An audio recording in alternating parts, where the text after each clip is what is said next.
Nereducharla municipality chairman చందమల్ల విజయబాబుపై కౌన్సిలర్లు ప్రవేశపెట్టిన అవిశ్వాస తీర్మానం నెగ్గడంతో ఆయన రాజీనామా చేశారు.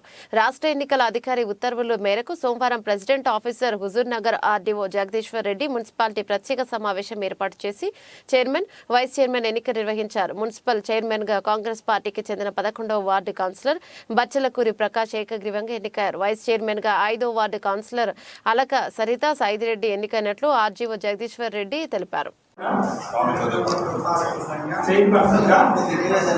శాసనం ద్వారా నిర్మితమైన భారత రాజ్యాంగం పట్ల నిజమైన విశ్వాసం భారతదేశ సార్వభౌమాధికారాన్ని